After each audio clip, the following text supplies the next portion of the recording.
Carbon dioxide exchange in plants is greatly influenced by light intensity. When it's all dark, the plant only carries out respiration, so there is a net release of carbon dioxide.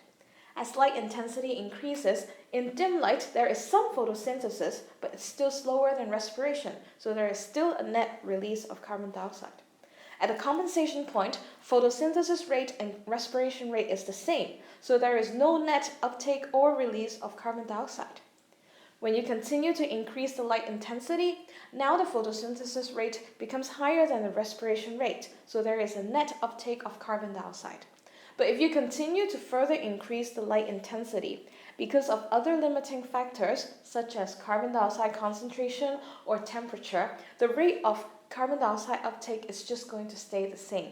Because no matter how much you increase the light intensity, it's not the light intensity that limits the rate of net carbon dioxide uptake anymore. It can be other factors.